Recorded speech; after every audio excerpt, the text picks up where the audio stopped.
real pleasure because I've known him for close to 15 years. We're both past presidents of San Jose Toastmasters. And after he had been gone for almost 10 years, I brought him back to serve as president again. Jeff is an action coach. And does he ever have credibility? Because he has trained Olympians. And I'm referring to the daughter who's more famous than he is. His daughter, Andrea. She placed 5th in the world in the Beijing Olympics with her duet partner. So, Jeff is a motivator. And if you are willing to pay the price, I bet he can bring you success too. And I understand he is speaking this evening on 10 things to improve your bottom line. Let's welcome Jeff Nott. Here, take one and pass it around. There's a test here. I'm going to take a test of everybody at the end of the night. Hey Jeff, you look like a professor.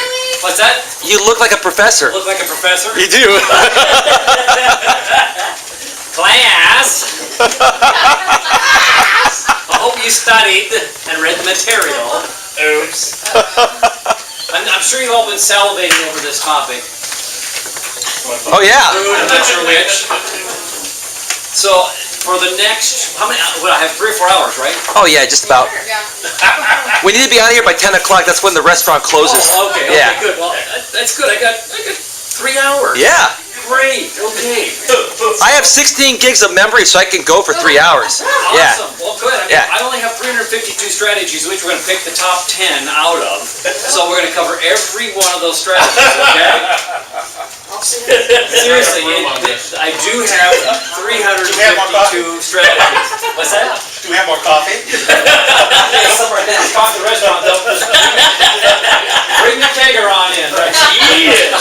Paul, bring the cake in, huh? So for the next, seriously, how much time do I have? 20 minutes? 30 minutes?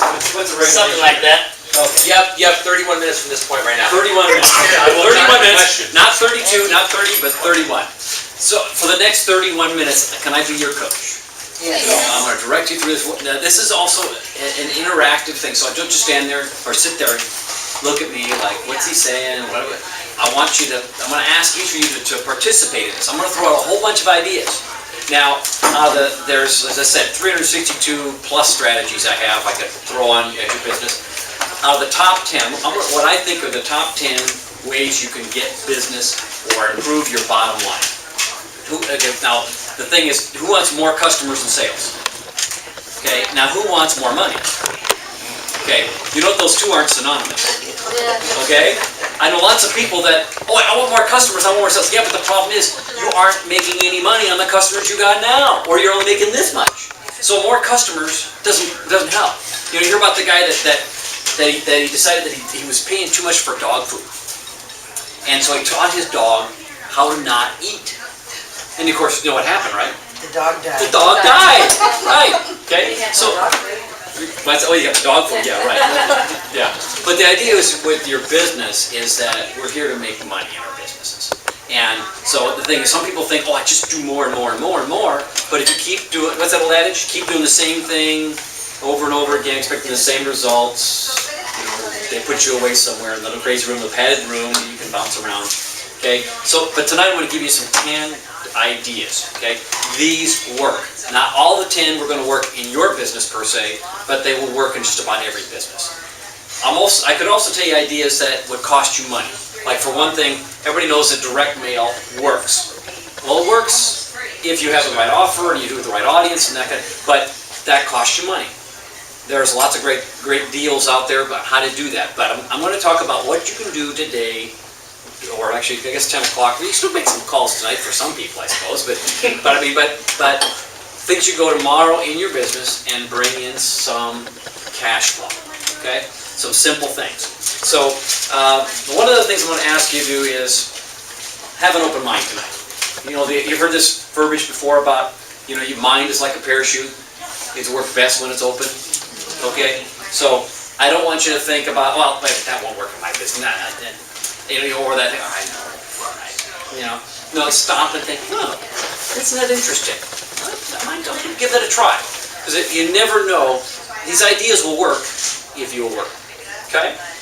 So, as I mentioned, there's lots of different things to do. So I'm going to first start off with the things that you can do if you need more customers, more transactions, more sales. Okay, maybe you have if you're really looking for more people. So first one is telemarketing.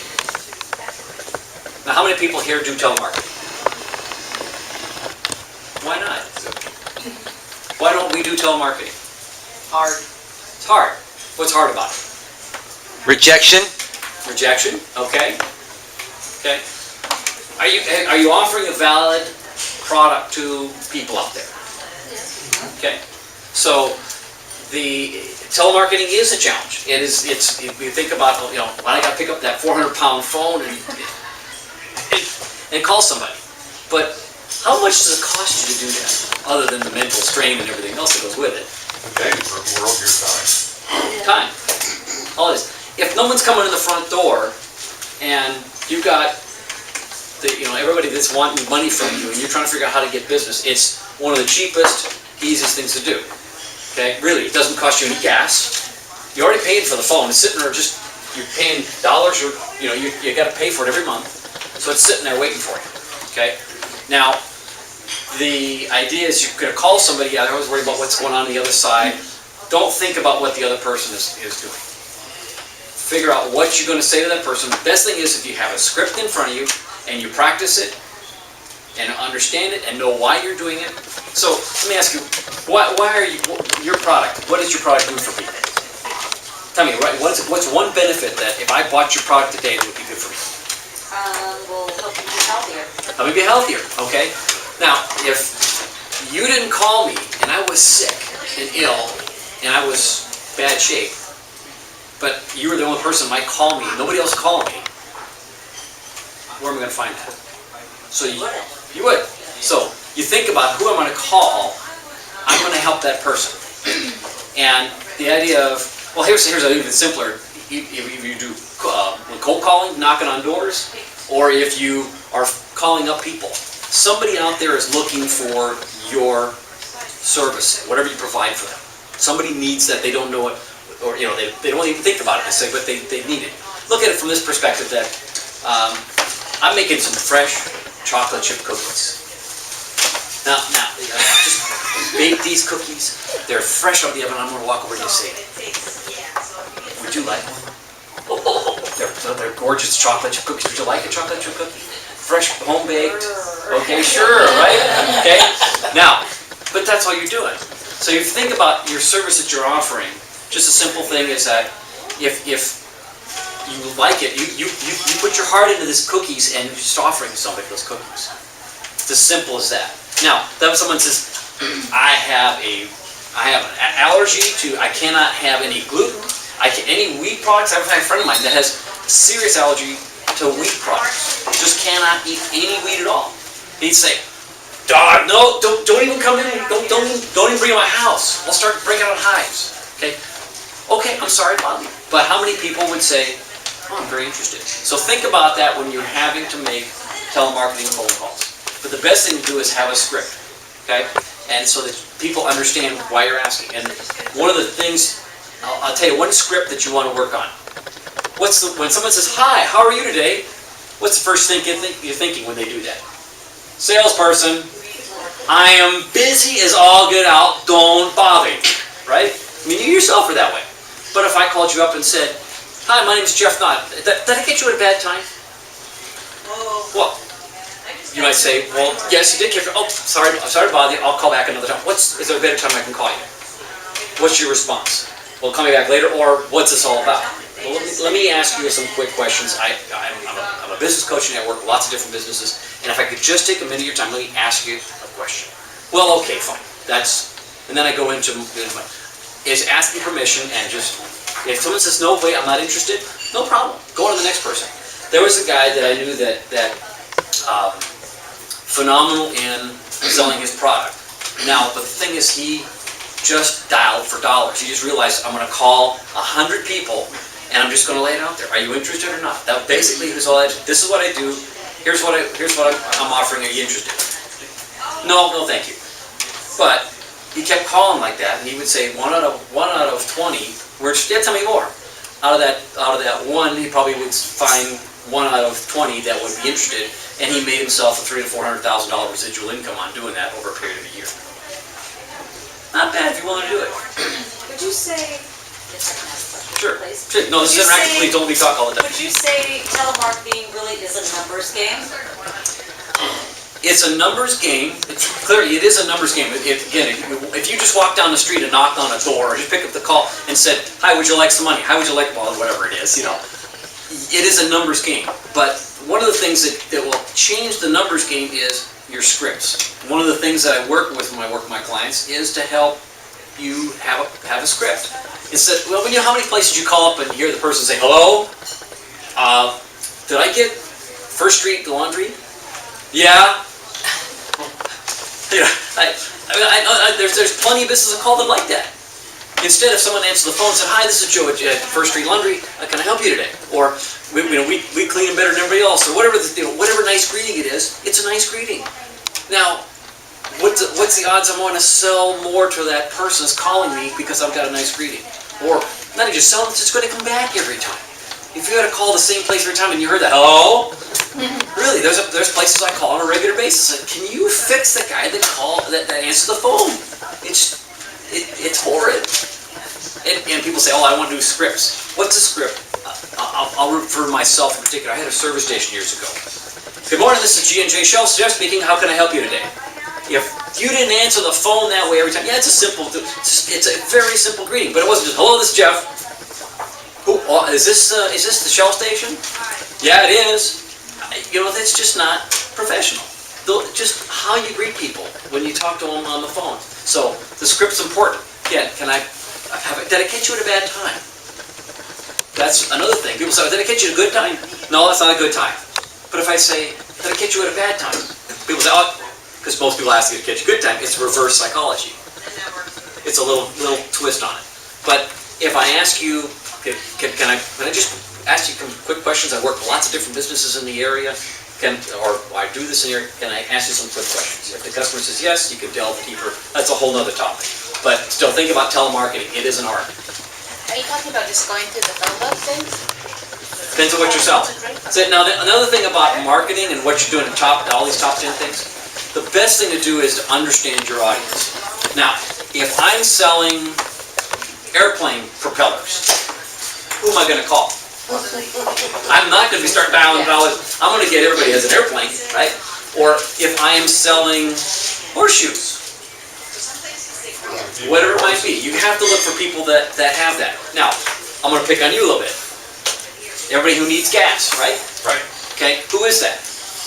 Well, just about everybody in Northern California. Right, but everybody. But if you have somebody that's there's a whole bunch of people that have propane tanks. Right. Okay, they're out in sticks. They're not your clients. Okay. The other thing is though is who do you want as a client? Now, I've got a 6,000 square foot home in Saratoga, and I burn up $300 worth of gas a month. Wow. Okay. That's where you go. Where you're going to find the best products, the best customers. Okay. If I'm going to call a whole bunch of people that have 1,000 square foot homes in West Sunnyvale, I got to do a lot of and are those people? I'm not picking on those people, but typically, are those people going to be better prospects and easier to talk to than the guy that lives up in the big homes? People live in the big homes in Saratoga, Los Gatos, and Los Altos. But let's face it, people that are making nice big six-figure incomes tend to be, in general, a little better, more receptive to salespeople and other people that can help them. If you approach them properly. Okay, so that's part of what you're doing. You don't just pick up the phone and start calling. You can do that, and if you're selling a product that everybody needs, we're selling water today, and I'm the best water distributor in the world. Of course, you got your water product here, but you could call anybody. Now, the little trick of that is don't start at A because you're going to get to B, C, D, and you're going to give up after you call everybody. Start from Z and go backwards. Most salespeople will do it the other way around. So start at Z. People in Z probably never get the phone calls because people give up. That's a good point. Think about that. Think differently, okay? I'm going to rip through these because I got to make sure I watch what we're doing here. Move on into, now telemarketing again doesn't cost you anything. It is tough to pick up the phone and think about it, but that's where you have to, oh, there's the phone, they're calling me. Who wants to tell me something?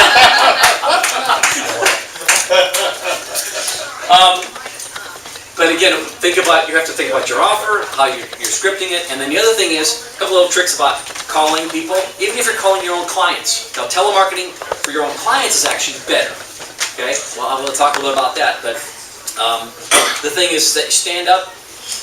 Don't sit in the chair.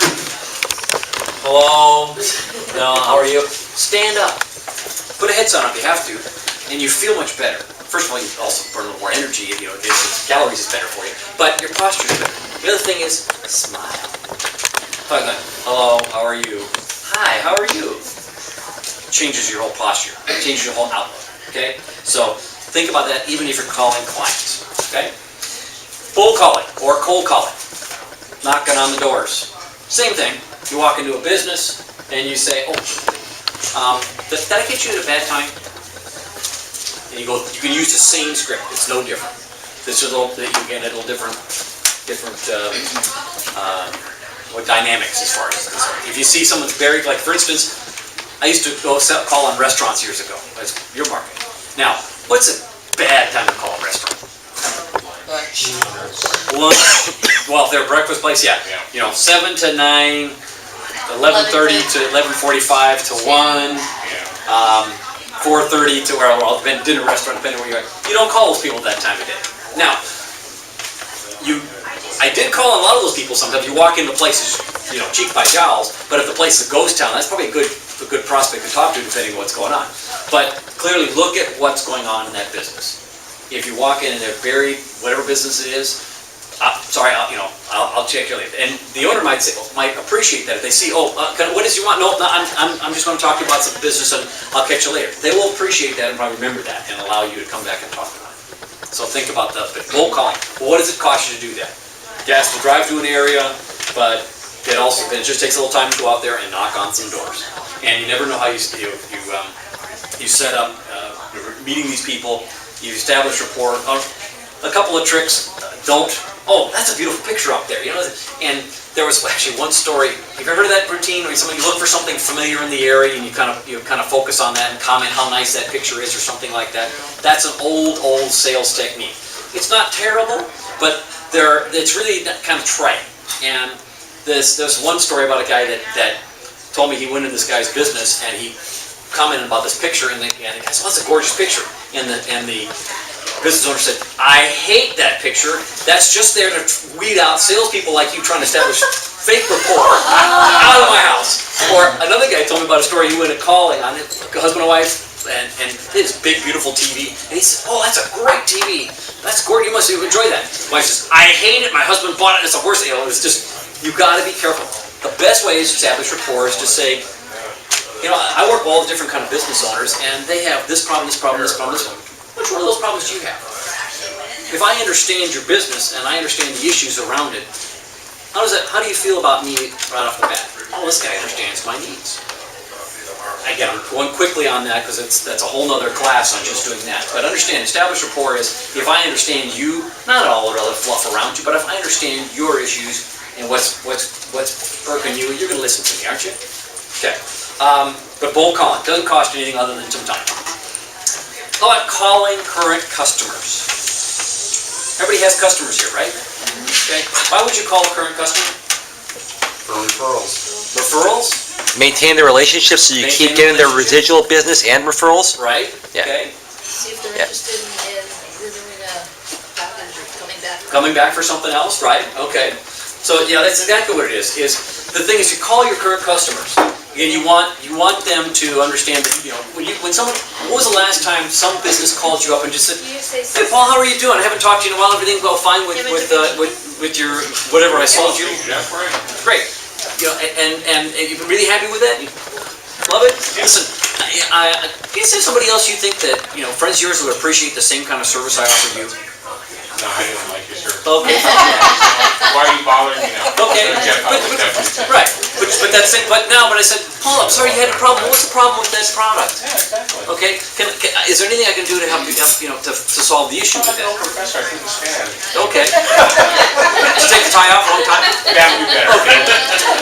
But the idea is you don't know, and the thing is, if you give excellent service, your customers, we want to build your customers to what's called a raving fan.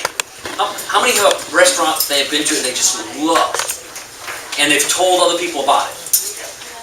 Did the restaurant pay you for that? Nope. Did they ever ask you to do that?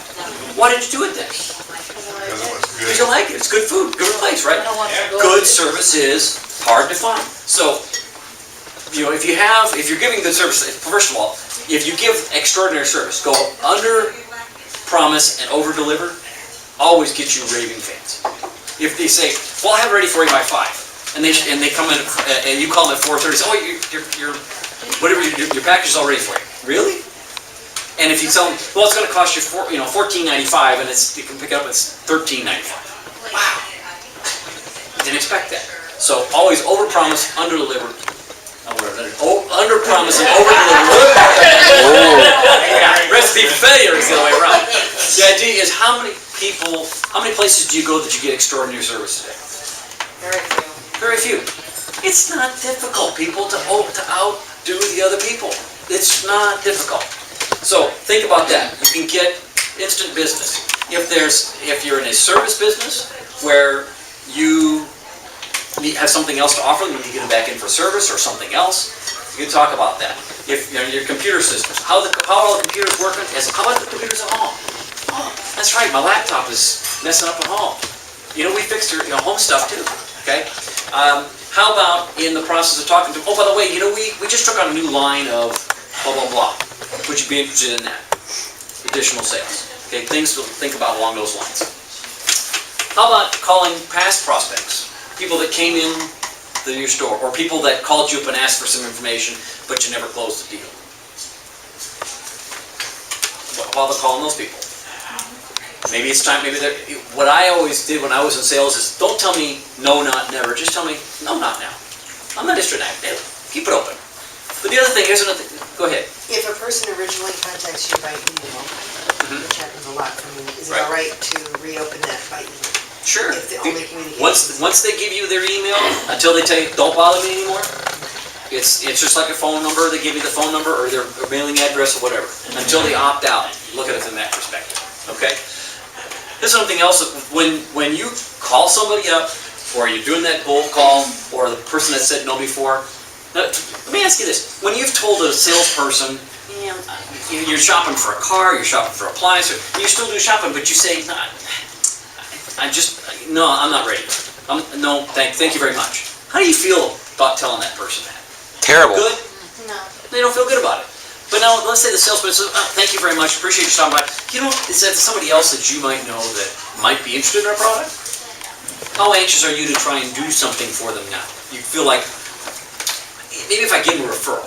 So, one of the things that I did when I was out calling on doing my cold calling all the time, I'd ask, okay, if you're not interested in my product, who do you know might be interested in my product? Oh, well, Charlie down the street. Now what does that cold call turn into? I go down the street and I see Charlie, Tom down the street told me to call you, and oh, Tom did? Yeah, he said I should talk to you about what I got. Oh, yeah? Because it's a warm call. So it's easy to turn that into a warm call by asking for referrals. People are anxious to help you, even if they're not buying from you. Another thing you can do is info nights. You know what an info night is? It's a cheap advertisement. Basically, you're inviting people into your business, and you're doing the big thing in December at your place. So that's an info night. But what kind of things can you do, or invite guest speakers in for other things? What if you can do to get in your business or tie in with somebody else? The guy, how many ladies here, would you like to have a repair shop tell you how to take care of your car, even though you're not going to do all the work yourself? Okay, there are auto repair shops that they do a ladies' night, ladies' car care night. And some of them fill the place to the rafters, and they get a lot of business out of that. Okay, very popular way a lot of repair shops do. $0, come on in. What kind of thing you can do to get people to come into your business? What do they normally do when they walk in your shop or your business? I mean, if people walk around, they're gonna, oh, wait a minute, oh, that's pretty cool. I came in, what the magic wand? Okay, I mean, it's just, oh, look at that, cool little stuff. And if you have, that's part of what you do when you merchandise your business. It's another thing about how you lay out your business. Let's see. Okay, so if you already have them in the door, already in the shop, they're in there. How do you get more business from them then? Some ideas. Find out what they're looking for. Well, find out what they're looking for. Okay, I'm coming in, I'm buying Okay, I need your, what is, you're also selling the print, so you do shirts for me. I'm looking for shirts, great. Okay, so, thank you very much, I like the shirts. Wait, what else do you do? What are you doing with it? How about magnets? Okay, Hats. okay, so, What's that going? okay, you're asking other questions. My question, so what are you buying all the shirts for? Well, I'm buying it for the soccer club and this and that. Oh, soccer club. Do you have hats for them? Do you have, or what other accoutrement could you sell them or offer them? So in other words, I don't have just clothing, I also do this whole line. So, a lot of people don't know what else you could offer them. They think they put you in that box. Oh, you're a print shop. Printing, okay, business cards. No, we do blah, blah, blah, blah, blah. Oh, what are the needs? Ask the questions. And of course, I always like this, you've heard this before, right?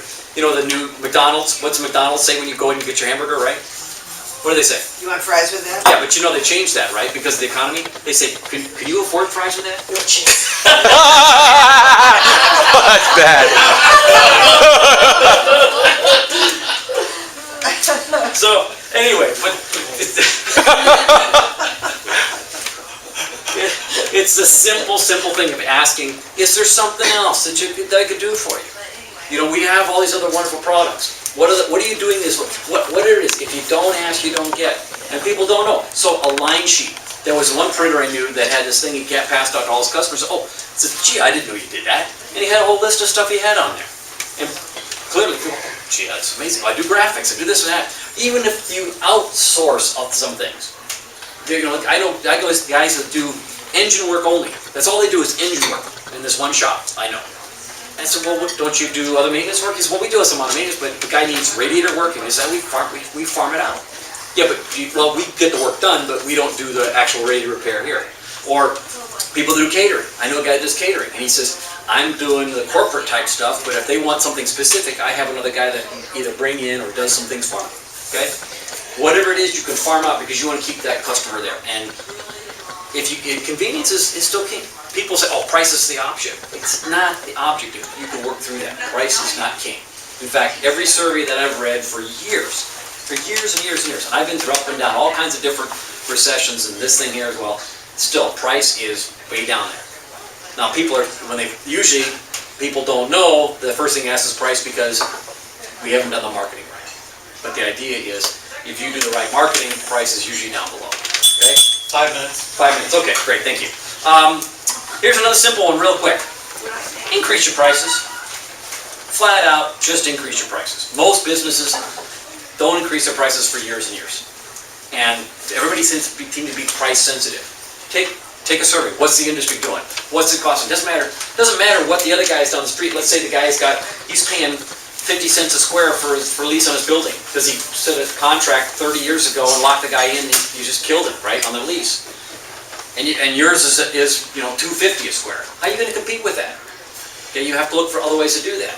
That's a challenge you're going to have to come across, but look at your prices. A lot of times, there are things that you have been selling at the low rate that you should be able to sell more at. Okay. The other thing is, let's say you talk to the technician that comes in and he wants $50 an hour, and everybody else is $100 an hour. What's your opinion of that guy that's charging $50 an hour?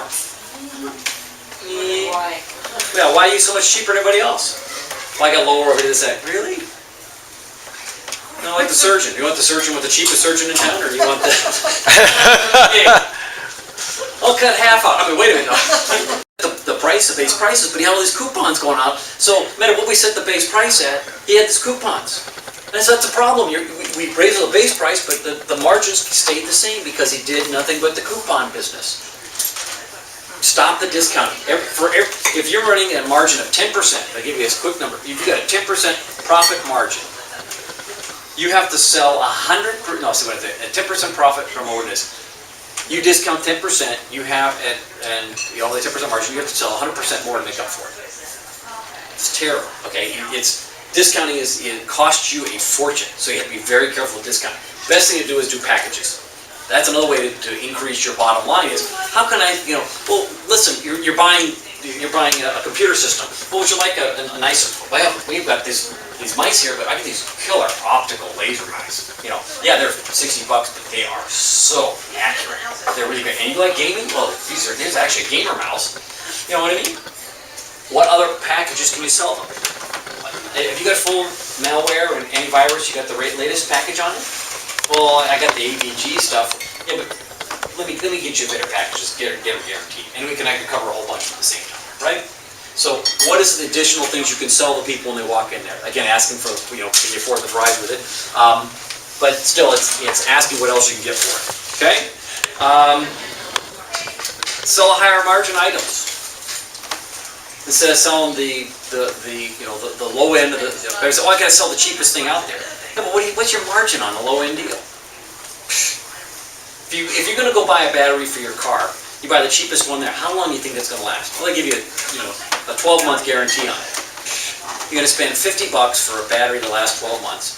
Yet for $80 you can buy the one that's got a 3-year guarantee. Got better cranking power, blah blah blah. Now, ladies, do you like getting stuck out in the road anywhere with your car? No. So it's worth an extra $30 over 3 years for a better battery. Okay. How many people would want to speak? Now, everybody here, who wants? I'll give you an option. Do you want a hamburger, or would you like the porterhouse steak? Oh, porterhouse steak. Yeah. Hey, wow. Well, I feel lame. Vegetarian. Okay. Yeah. Well, the tofurkey. That's a special case right there. That's right. Yeah. But still, would you like the organic, homegrown vegetables, or do you want the stuff we just got off from the truck from Chile and we don't know what's in it? So seriously, think about the margin. If you sell higher margin, you want to sell as much stuff and you make more profit. Okay, and people want the cat's meow. You want the cheap bag from Macy's, or you want the nice thing from Coach when it comes to that kind of thing. Okay. Other quick items. Review all your current costs. Not only your costs with your insurance, your energy, your overhead, but also think about your vendors. If you're buying a lot from one vendor, you've never sat down and reviewed what you're buying from them. Maybe it's time to look at it, see what you're doing. I was working with one guy, and he kept buying from the same vendor for many years. And I said, "You're buying 90% of your product from this one vendor. Are you getting any specials from him?" He says, "What do you mean specials?" Well, for one thing, you're buying X amount of this. 40% of your business is this. You should get what's called a stocking vendor, even though you're not stocking the product, and you'll save 10%. Really? Yeah. So we figured out how to do that and saved a bunch of money. The other thing is, what's your procedures? How many dollars have you got hanging out here because of product that you have returned because it's defective and didn't get it taken care of? There's a lot of people who got tons of money sitting out there. Okay. The other thing is advertising. How many people are doing advertising of any sort? Okay. When was the last time you reviewed all those advertising to see if it's effective or not? A lot of people keep doing it. It's that old thing about doing the same thing over and over again. If you keep doing the same ad, the phone doesn't ring, what's wrong? Either you got to throw it away and start something else, or because it's costing you a fortune. If it's not making you money, why keep it? And the final thing I want to mention is, no matter what you're doing as far as marketing or other things in your business, you got to test and measure everything. When the phone rings, you should measure down. How many times the phone rang today? Did I get a sale? And how much was that sale? And where did they come from? If you don't know those things, if you can't test and measure where you are, doesn't matter what out of the 362 strategies I could give you, if you don't know if they're working, just say, well, I think it's working. You can't fix it. So I give you the number one whiz-bang premium strategy that works for everybody in every business and makes them $1 million, but if you don't measure it, you don't know. So that's the biggest key, is just to know where you are. Just like getting in your car and driving someplace without a fuel gauge and an odometer or a clock.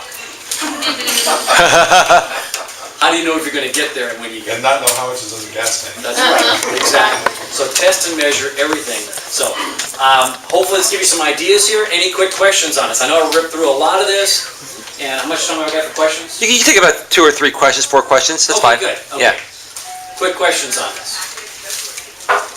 Did they educate that well? Come on.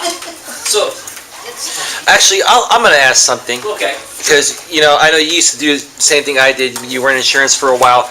Like, I get a lot of clients that they want the little small policies. And, you try to qualify them if they own a house or rent or whatever. And then they just want that little small auto policy that makes you $15 commission. You get a bunch of those. I'm sure you got that back then as well, too. And we're looking for the business that, the auto and the home, the family that has 3 cars and the nice house and all that, right? do you take all that business, the small business, as a lost leader, or do you turn away some of that business if it's actually consuming a lot of your time from making the business you want to get? Well, let me ask you some questions.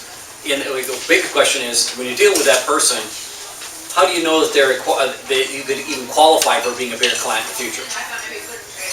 What is their attitude about it? The guy that says, well, listen, I've got 4 homes and I've got this car, but I only have minimal insurance in my cars. Do you want that client? That's a terrible client right there. Right. Yeah.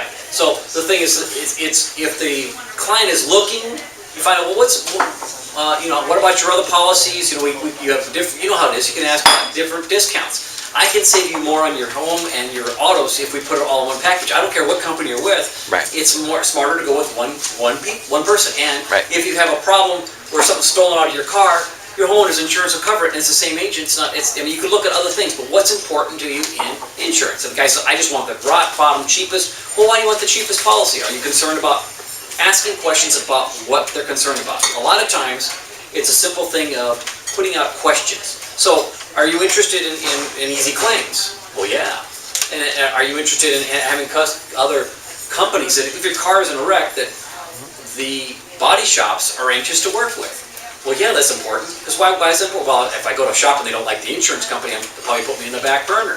Okay, so you want a company that's well respected within the industry, right? Yeah, of course I would. Okay, then here's the companies you want to go with. And these companies also offer great homeowners insurance. You can tie it together. But if the person says, I'm just looking for flat out cheap product, is he ever going to come by and buy other things from you? Right. I want a client that says, yes, I want to cover my cars, I want to cover my home, and when they say, yeah, I'm worth another $1 million over and above my home and everything else, I've got this. The umbrella. I need an umbrella policy, yep. Identity theft, all of those things. There's another thing about A, B, C, D customers. Okay, the A customer comes in and says, here's my checkbook, tell me what I need, please just take care of me. I haven't got time to bother anything else. The B customer says, I've got a limited budget, I want to take care of things, I want good service, I'm willing to pay for it, but I can't afford a porterhouse steak every night. We go out and have it once in a blue moon, but we like to eat decently, okay? The C customer says, I'm on a tight budget, I'm only going to spend X amount of dollars, and I don't see any value in it. You try and graduate that C customer into a B customer. The D customer comes in and says, here's $5, I want the porterhouse. If you can't give me porterhouse, just give me the hamburger, I'm going to go. Okay? Those are the kind of people you don't want. You graduate the C's to B customers, fire the D customers. And don't worry about the onesie-twosies, because for $5, how much time are you spending for a $15 policy? Oh, it takes an hour of your time at least. And yeah, it's kind of like you see those progressive commercials. Name your price. So the lower the price means the lower the coverage. What's the difference in your policy versus this other stuff? It's the problem. I was just thinking about a guy that I wrote up. I spent hours with this guy on a renter's policy and his home policy, and he got in a wreck like somebody hit him in the parking lot. I spent hours trying to help him. He didn't file a claim right away. He didn't do it right. All for $50 worth of commission, and then the guy canceled anyway. And then you got to charge back. Yeah. So again, think about who you want to deal with. If you need the capital, there's so many other people out there that are looking for great service. You just have to make sure that they find you.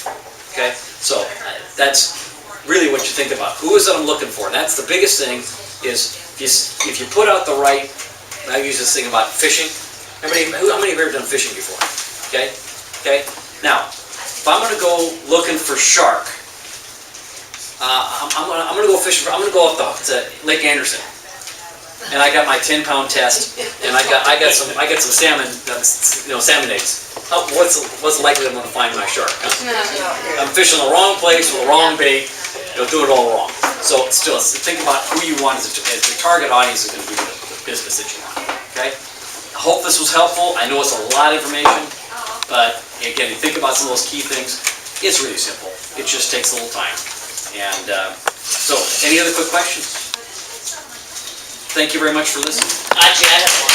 Okay. Oh. Is in the years that you've been doing coaching, how many clients have you turned away because they're not coachable? Oh, a handful. Yeah, it's a challenge, and sometimes it just takes they have to be ready. it's like anything else, it'd be ready. So again, and in other business I've been into, just don't want to hassle them. Yep. So, thank you. Give Jeff a big round of applause.